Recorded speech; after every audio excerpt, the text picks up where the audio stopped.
Recording in progress. Okay, so does anybody have any technical issues, any questions, any ponderings of the universe? Yeah, Bill? Can you hear me? Can you hear me? Yeah, it was delayed there, but that might have been me. Okay. Yeah, in Texas, I'm running across a number of people who want backup power because of the failure of ERCOT in February, and so I have one friend who is exploring everything. She's obviously not tech savvy, so to speak, and she's looking at a Generac unit, whole house, partial house, and then I actually proposed to her that she get a 1,500 watt unit and a 12 volt 1,500 watt off grid inverter and tie it to her automobile. She's disinclined to store a bunch of gasoline in the garage. But I just wanted to know whether anybody has any comments on that. So this would be a 12 volt inverter. You would be idling the automobile to charge the 12 volt battery. And one wonders whether this would, if she drew 1,500 watts, that would be 125 amps or so. And the gauge wire doesn't scare me, but whether the car alternator would sense battery voltage going down and pump electrons into it. Anybody have any comments on that? Yeah, and also I was just wondering if anybody else, I know Bill, I got most of what you were saying, but it kept breaking up. Was that just my connection or was that Bill's? Anybody else have him break in a little bit? Okay, so it's not me. That's good. Yeah, my understanding what you're asking is if you could just, rather than going on and getting a generator, hook up a car and a small battery bank and essentially run the automobile like a generator. Is that what you're saying, Bill?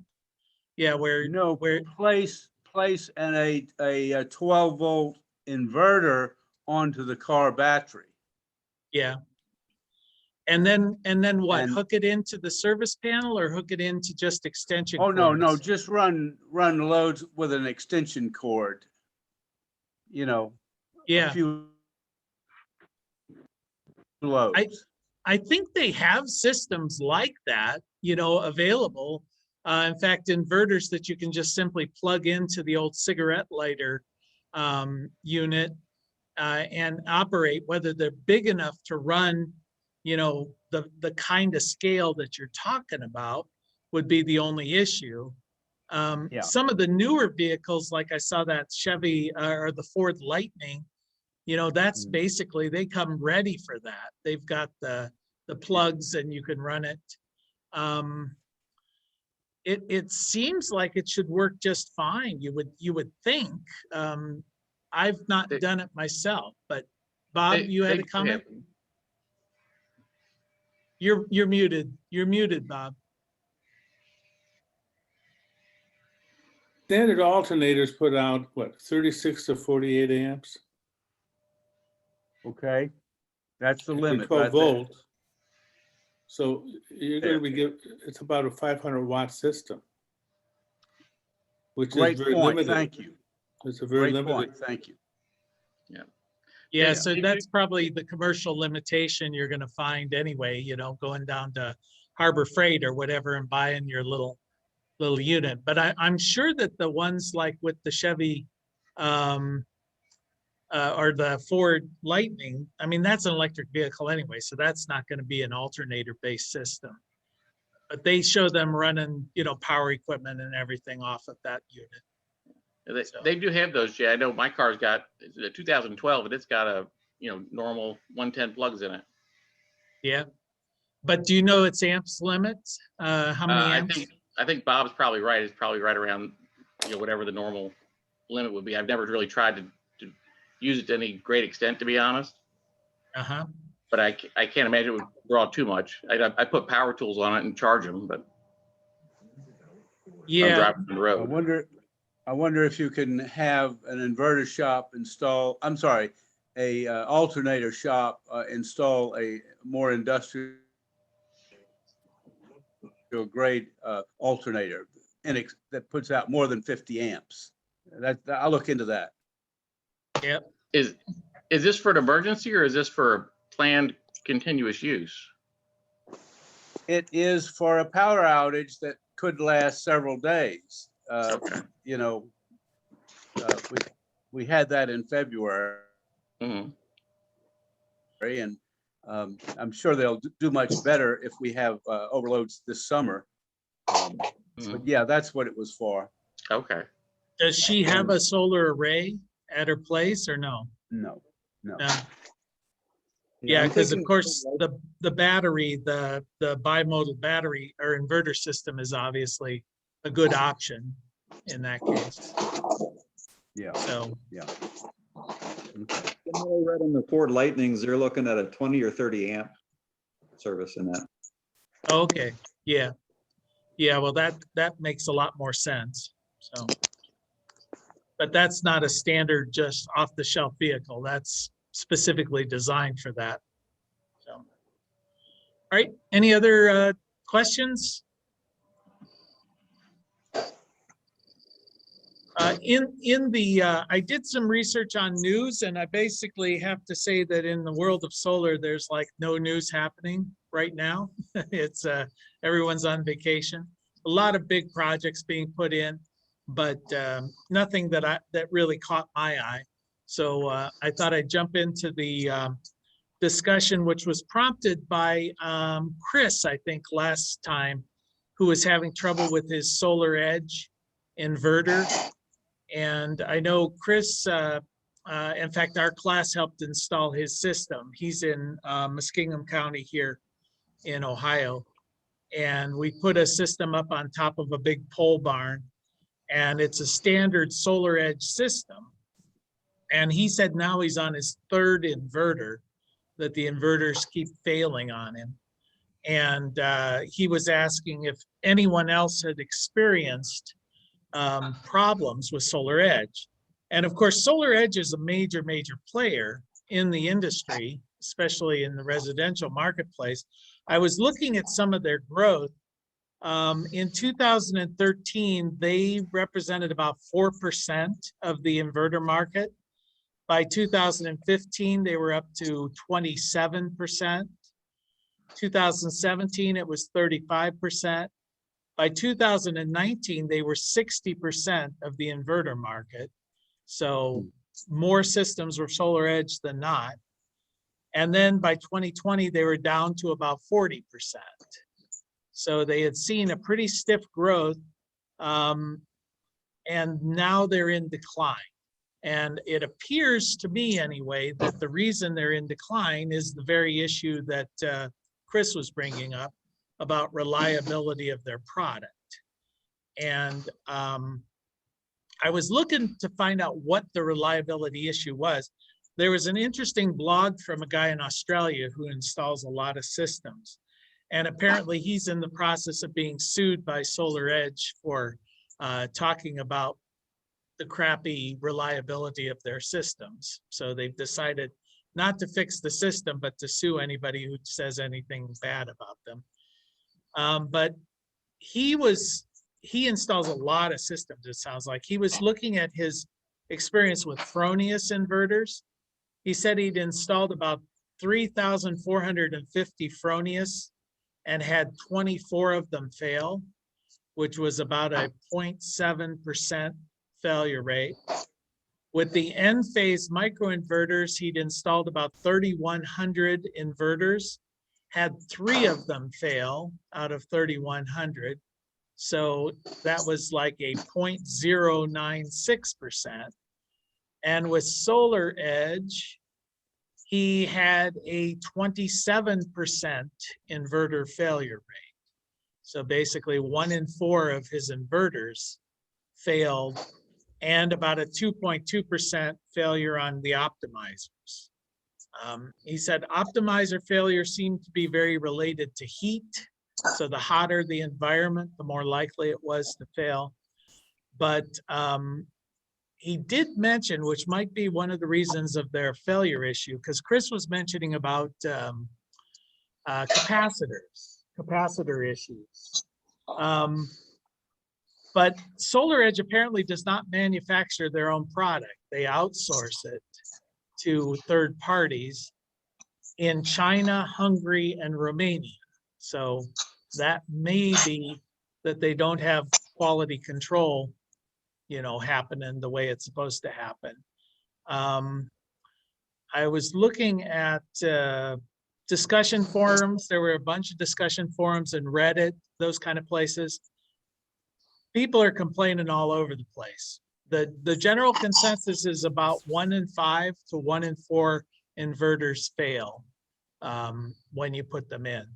So, I mean, Chris was saying he's had 3 out of 3 fail. So that's no good. And I was talking to a fellow from Third Sun here in Ohio, and they were all in on SolarEdge. That's all they installed.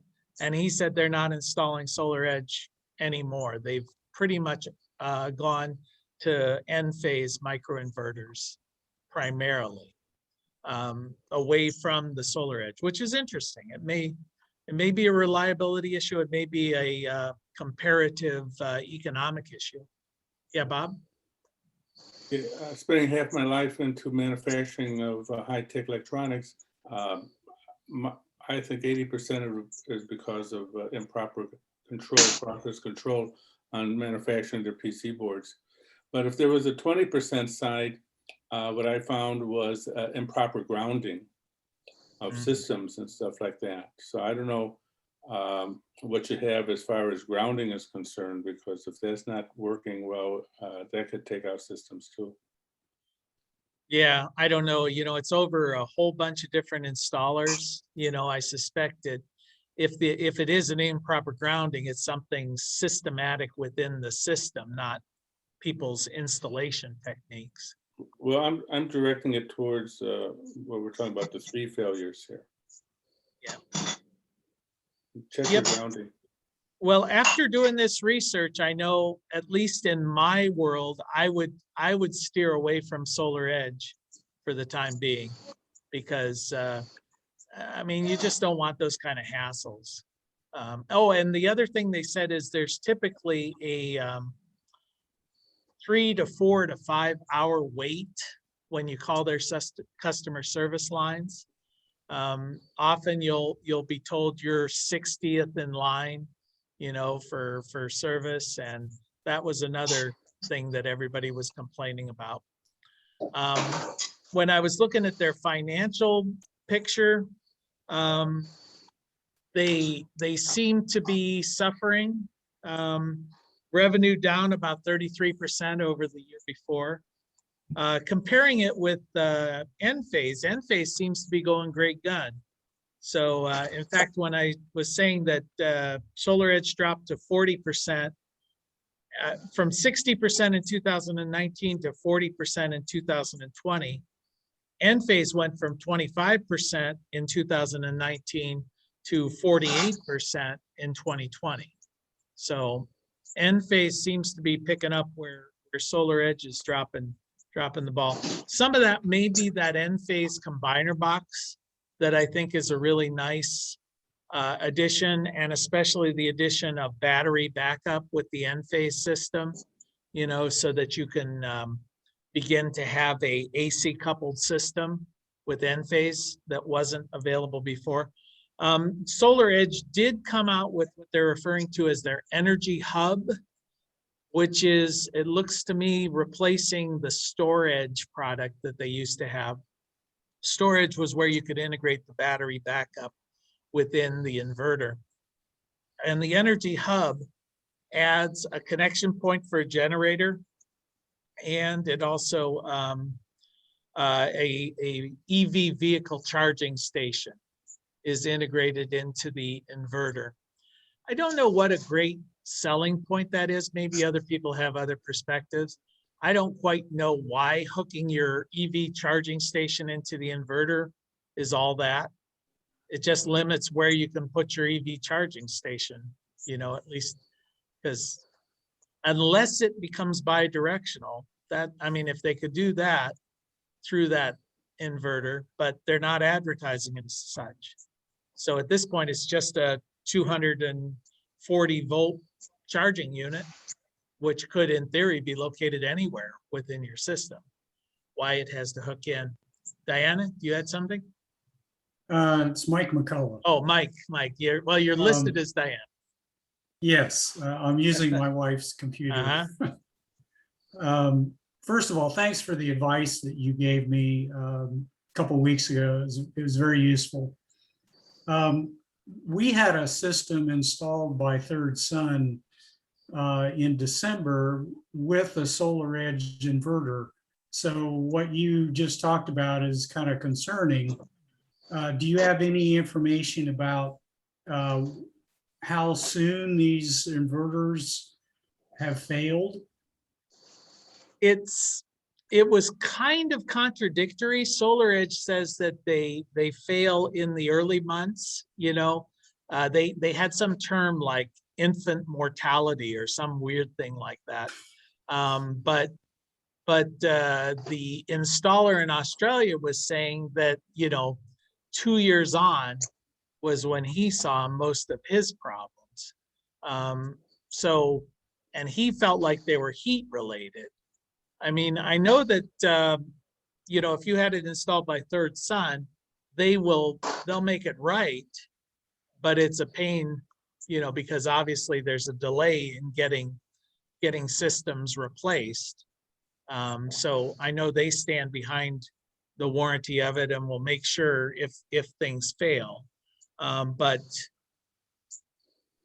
with Chris, his was like within 6 months. It happened real quick, and then it kept happening. Every time he replaced it, it would go bad almost immediately. So Okay. So are these transformerless inverters? yeah.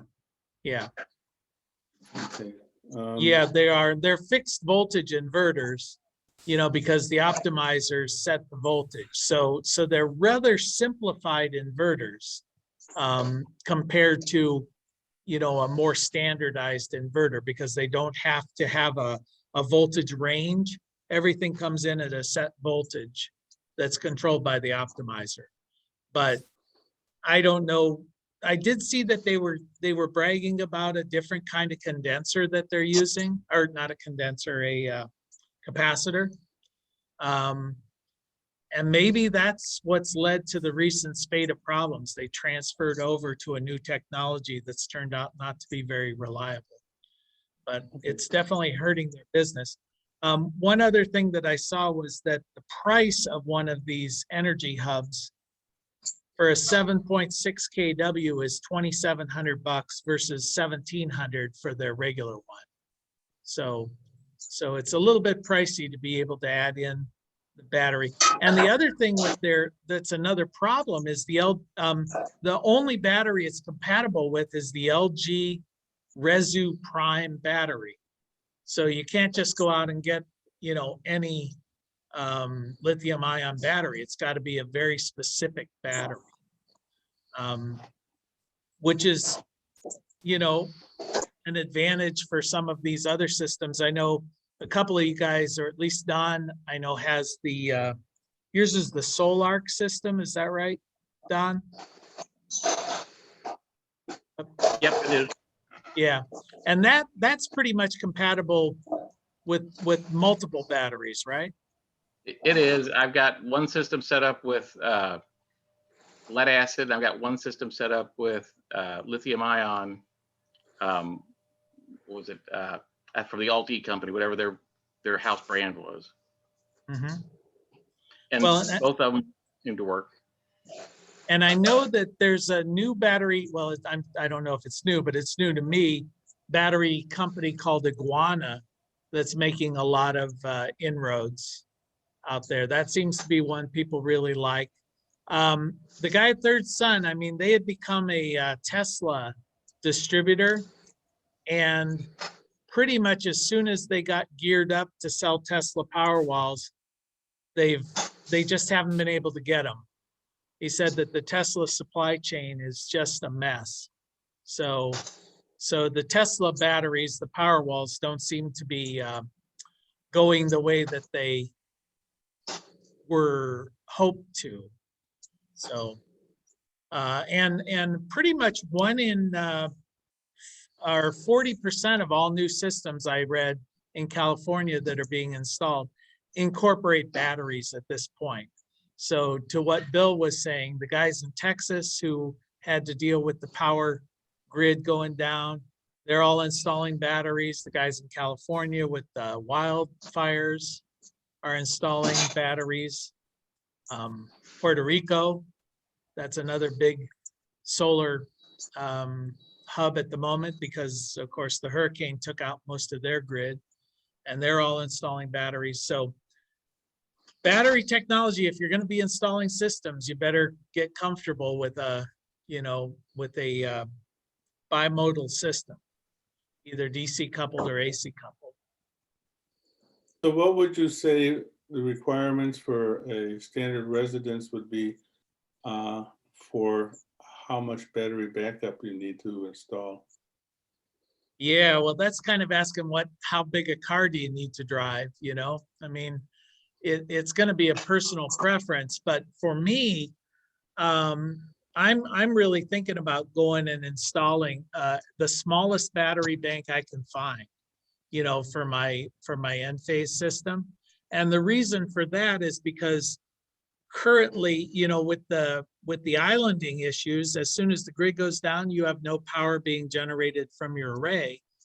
So I'm not really looking so much for storage capacity. I'm just looking to be able to use my array during daylight hours. So if you have any sized battery that can emulate the signal of the grid, you can have power during daylight hours.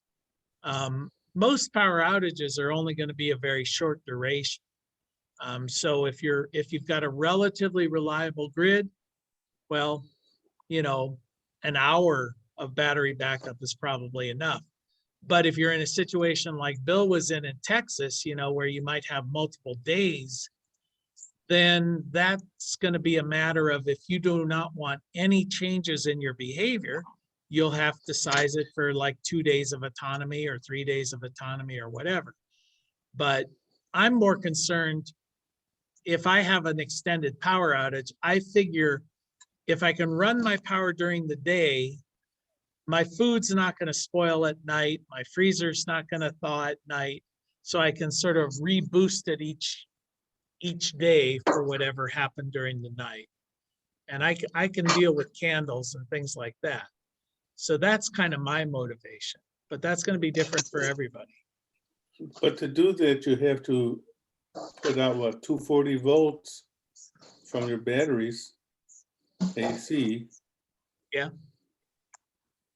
And backfeed it into the panels because without that, those panels are not going to produce anything.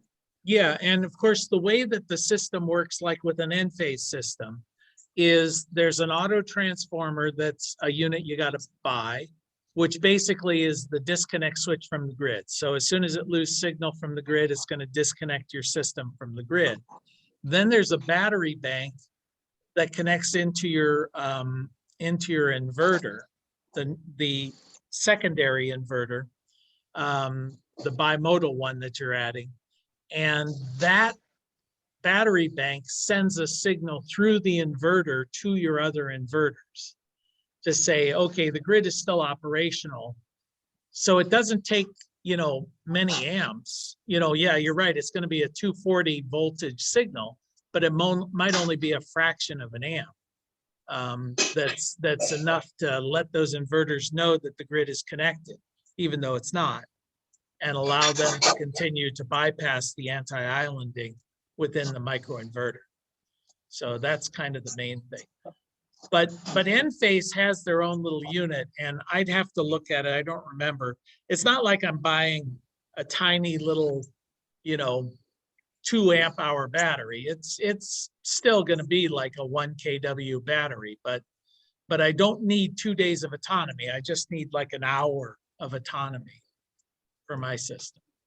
Well, or get the Enphase 8 pluses. It's interesting how they're going to do that. Oh, yeah, you're saying because the 8 plus, you had mentioned that before, that the Enphase 8 plus has the option for bypassing the anti-islanding issue. Yeah, they do. Yeah, and so they- that must gear into the same bimodal, or at least into the auto transformer maybe. So maybe it's part of their proprietary switch that then creates its own little disconnect. It has the disconnect from the grid, but but then that they're gonna unit to might have, pardon? They're going to have a battery somewhere. Yeah, you would think they'd have to, some little battery, you know. Something, yeah. Yeah, I should research that maybe for the next one to see. But is the 8 plus is at the moment theoretical, isn't it? It's not on the market yet. Correct. So who knows? It could be a Tesla vaporware kind of idea, you know. We'll put it out there and see if there's a market demand, and then we'll develop it and sell it. So, Oh, I think there's a market demand. In fact, as I listen to you and what's going on in the industry, I'm going to see people becoming more and more autonomous in the systems. And as I said, it's just going to keep knocking out the need for the grid. We're just going to have microgrids all over the place. yeah, I think, you know, we talked in the last session last week about the virtual grid concept where Apple and Facebook and even Walmart are have filed and been approved as utilities, as energy utilities. So it feels to me anyway, like we're progressing down the road of moving towards self-contained. They refer to it as self-consumption, you know, where the power you're generating is being consumed on your site. Currently with net metering, when you're overproducing, you're putting it out there onto the grid and then pulling other people's power when you need it, that kind of thing. But now they're saying, okay, you can save your own power in the battery bank and use it later, you know, be completely self-consumption as much as possible. So you're seeing there. Then we're looking at the evolution of virtual utilities, where the excess power could be sold through a mechanism other than the existing utility structure. And actually, I was just listening to a podcast about the difficulty of creating new transmission lines. And so that would lend me to believe that on-site distributed energy is going to become dramatically more important, because the traditional model of having a centralized generating point and being able to transmit that power over long distances is being throttled because of political resistance and just the economics of it, trying to get right-of-ways, things of that nature. In fact, the story that I was listening to, the Tennessee Valley Authority, you know, which is primarily a hydro energy company, kiboshed a transmission line that was going from Oklahoma to the Florida area because it passed through their territory. And the wind power that was going to be generated was going to be sold at 2 cents a kilowatt hour, which undercut their pricing mechanism. And so they basically killed the whole the whole program. And the only way they were able to do it is because Lamar Alexander, who is the senator from Tennessee, was also the chairman of the Energy Committee in the Senate. And he was the one who had to approve, you know, the interstate aspect of this. So basically it was killed because it was going to provide too cheap of electricity.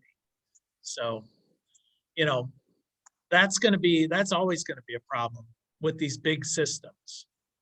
But the utilities seem hell-bent on just trying to continue on with their model you know, they're transitioning from coal to natural gas and eventually to solar, but they still envision large centralized systems with transmission lines that then take it to a distribution center.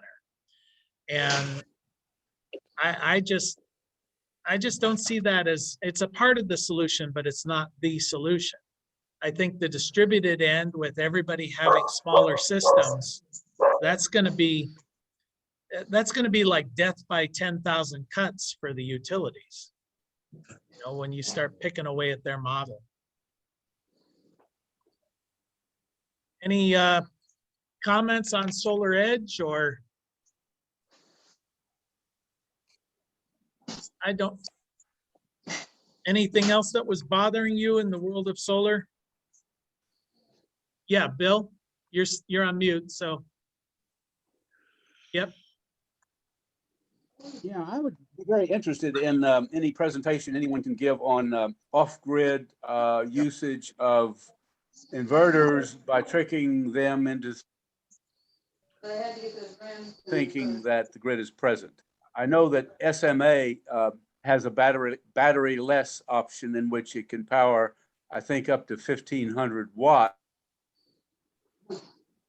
That's assuming the sun is shining. But I would be very interested in that because it eliminates the need for a battery to power some loads.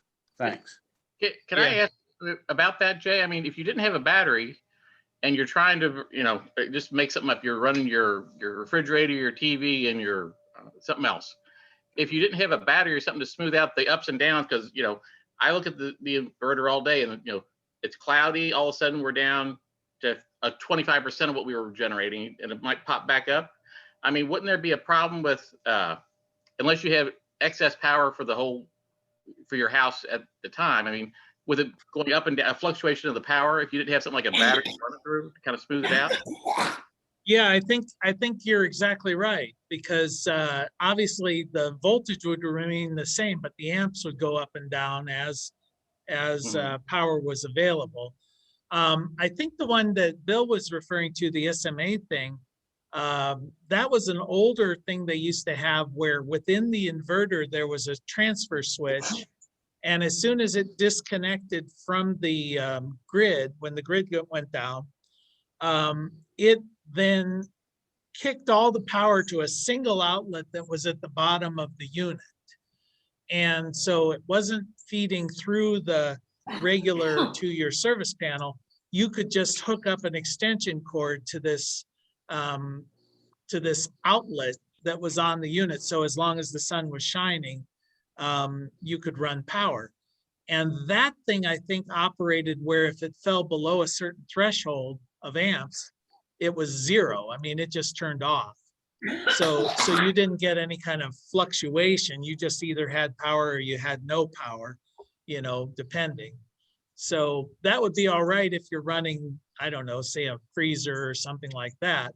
But if you're trying to watch television or something, be a little annoying in the middle of the Super Bowl or whatever. Probably a good thing. Turn it off at halftime, but you know, but That's the best part. yeah. so if you didn't have the battery, it wouldn't help you to turn it off at halftime, because you wouldn't be able to charge anything up to save for later. That's true. That's true. I think that we're going to start seeing some innovation, because even just this discussion here is really talking to the idea of how can we keep our array working during daylight hours?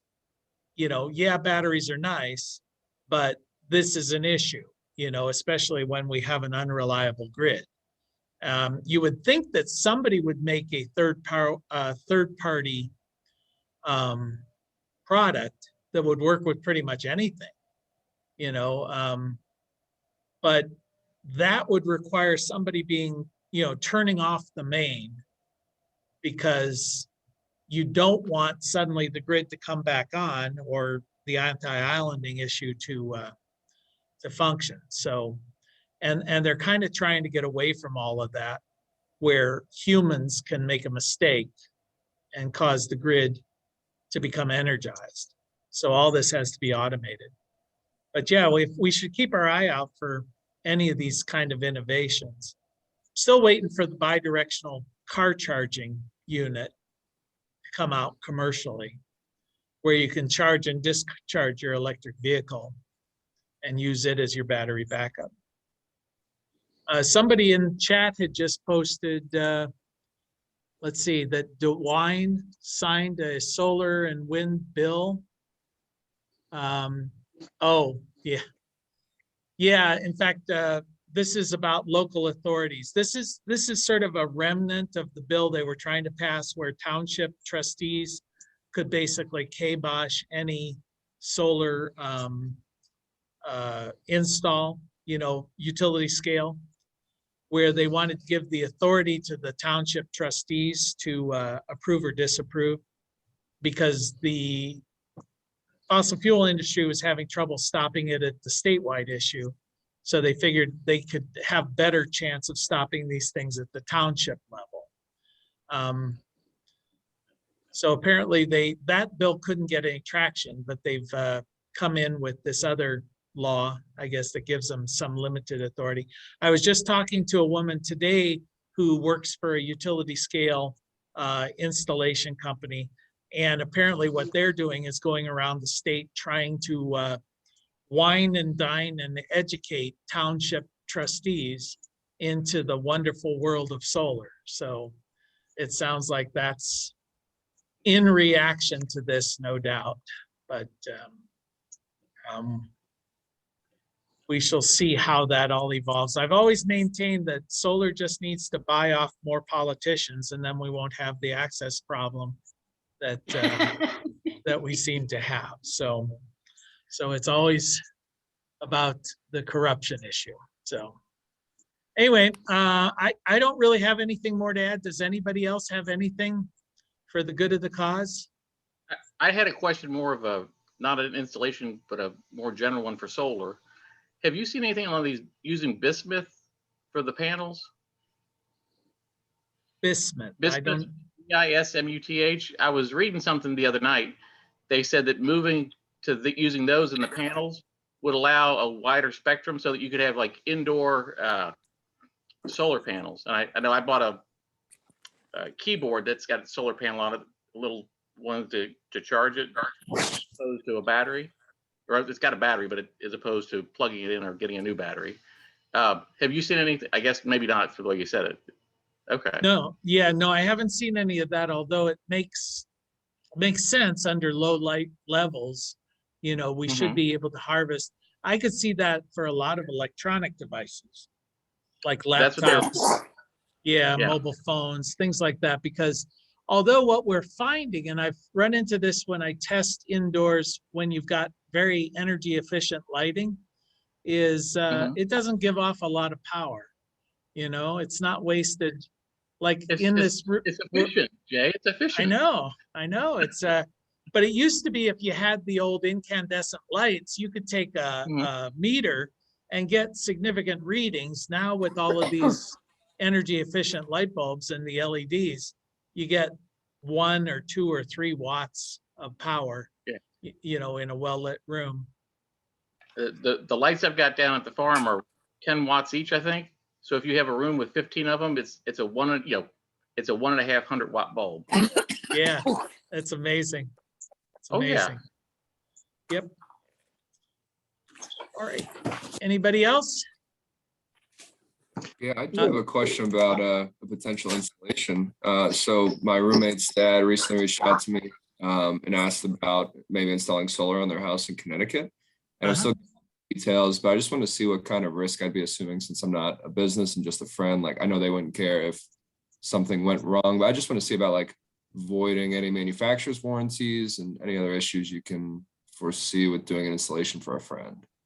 Yeah, I mean, we do stuff like that, pretty regularly, where as part of my classes, we just serve as volunteers to do the install.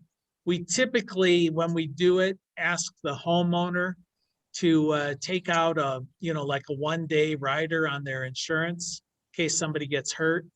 That usually doesn't cost very much, like $20 or something like that, to just get the 1-day event kind of rider. Also, we'll have the volunteers sign a little hold harmless, I agree that I'm here as a volunteer and nobody's, responsible if I get hurt. It's my own damn fault, that kind of stuff. And as far as your warranties, typically they don't require, unless it's a product manufacturer, you can only install it if you're certified by them. But that's pretty rare in our industry. Homeowners are usually allowed to install their own systems, really from almost any governmental jurisdiction. And so typically I would make sure that you make sure that the homeowner is the one who's the installer and you're just helping them out. When it comes to the final connection, the city may require that there be an electrician involved in making that final connection. So you want that person to be legitimate, to come in, but that's usually just the last step. So, I haven't seen any issues on it. Awesome, great. That's great news. Good. All right, yeah, Eric? Yeah, question with the Enphase combiner box. I'm looking at putting a ground mounted array to net meter. And it is far away from any place where I would have Wi-Fi. I've been looking into it and they do have some combiner boxes with the Envoy that have Wi-Fi and a type of thing, but just curious, what's the standard when you're looking at a ground mount that's out away using microinverters and you need Wi-Fi for the Envoy? Yeah, I know that they have an adapter unit that plugs in, that hooks into your cellular signal. So if you have cellular signal out there. We do. Yeah, so that would probably be your option. I haven't actually researched it in depth, but they always tell you, do you want to hook up to the cellular unit or to a Wi-Fi or to an Ethernet cable? So, so I know that's an option. I envision that it's just one of those little dongle things that plugs into an RJ45 jack or whatever, and then just grabs the signal from the sky. But I can't tell you that for certain, but it doesn't strike me as it would be a big deal. No, I installed exactly what you said. It mounts right inside the combiner box, but you have to hook it up like a phone. You have to get a phone number for it, and you have to then connect it through a T-Mobile or something like that. And then you're paying the annual subscription for whatever data that's. Yeah, and it's a third party market product and they specify one specific one to use, and it's about, if I remember correctly, about $700 for the system. Oh, so that's pretty pricey then. It is pretty pricey. It was. I know you can just a plug in cellular Wi-Fi modem. You just plug it into an outlet, and I've seen people take it and put the combiner box on the house and run a wire underground to the combiner box. You're going to lose some power on that, but at least the Wi-Fi is now hooked up to your router. I don't have Wi-Fi anywhere close there, so it would be. Well, I would have to do it. you could actually get a hotspot, a Verizon hotspot or whoever, and these combiner boxes do come with a place where you can have a 120 outlet within the combiner box, and you could just simply plug your hotspot into that, keep it in the case. That's what I was, price-wise, looking at the other stuff, it was a little pricey with it already integral. And I'm thinking it has to be a less expensive way of doing that. So Yeah. What about a line of sight Ethernet, Jay? Line of sight, yeah, I mean, if that's what you've got available, but if you're going to create a whole system just for that, I'm assuming this is in a remote building or a remote barn or something? The array itself is a couple hundred yards, at least 150 yards away from any building. Well, but you can put your combiner box right up next to your main building. and just simply run the cable, you know, because where are you going to be connecting to your power source? It's gonna be supply side, but it's gonna be at a building, yes. But there is no Yeah. Wi-Fi at that building either, so. Oh, there's no Wi-Fi at that building? So why do you need this type of Wi-Fi connection? What's the purpose of having it? Yeah, it's Basically, really just monitoring. That's it's right. monitoring all my, because I'm looking at, you know, somewhere around 28 panels, and I want to make sure that those are all working, and it's kind of hard to do without monitoring those.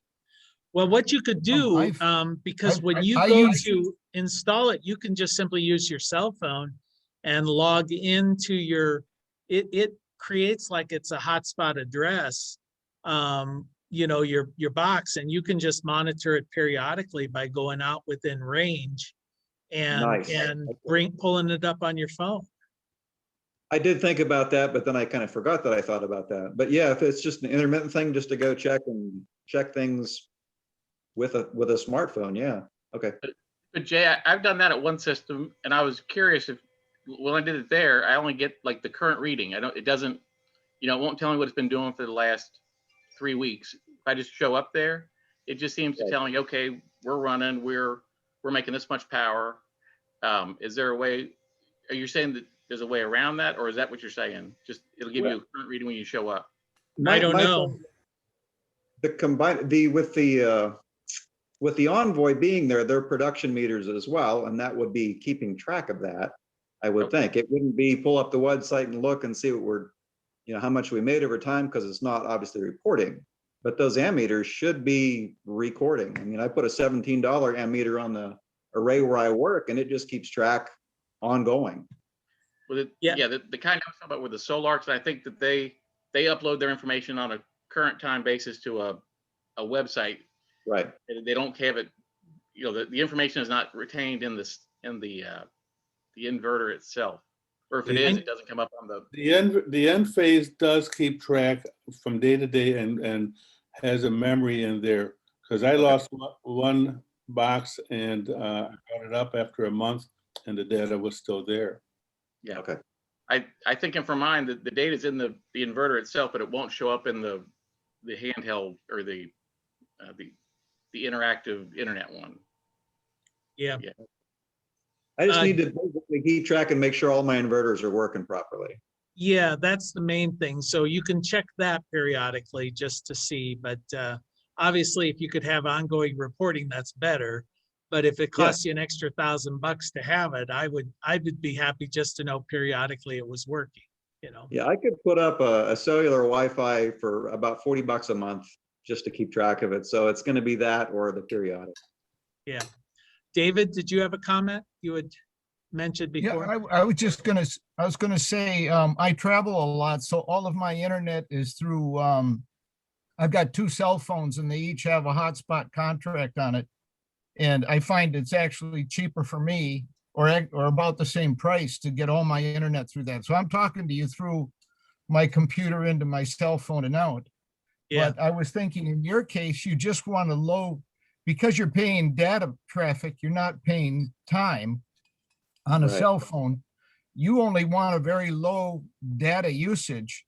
And I'm paying a pretty high one because I'm Zooming all the time during the month, but I cover everything through those 2. So what I was going to say, if you had a second cell phone and you just plugged it in, you could buy less data usage and just leave it on. You might even be able to dial into your phone or check it that way, you know, from remote phone to phone. At this point from the discussion, my plan is to just use my smartphone to see if I can periodically check it. If that's going to work for me, great. If not, I can certainly add in the dongle after the fact. Yeah, if it works and it holds your data for a long period of time, and then it uploads it when you check, you know, that would be the ideal, so that all that cache data gets, you know, when you're hooked up, it all gets dumped. But I don't know how long it caches it. You know, I've had a few days, maybe a couple of weeks, but you know, whether it'll go 6 months and not lose data, I don't know. So basically, if you just want to make sure that the system is functioning, I really believe that if you go up to it and it shows that it's functioning at that moment, I really have a hard time coming up with some sort of analysis that it didn't work 3 days ago for 2 hours. I can't come up with that. If it's working right now, you can take it to the bank that it's been working for a while. Yep. Is this hooked up to the grid at all? Pardon? Is it hooked up to the grid? It's going to be a grid tied, yes. So your electric bills are going to tell you exactly how much you're going to be producing and stuff like that. If you Well, they reverse don't really engineer. tell you how much you produce because they don't account for self-consumption. You know, it'll Right. tell you how much you sent back to the grid, but you know, the monitoring system has to be there to tell you how much you've produced. Well, for me, the bottom line is how much I'm paying for it. Yeah. Yeah, that's true. Yep. Yeah. All right. Any other That's been- other questions, comments? Nope. All right. Okay. Well, we'll call it a day here and we'll see you all next Tuesday. Thanks. Enjoy the nice Thank hot you. summer. So, Thank you. bye-bye.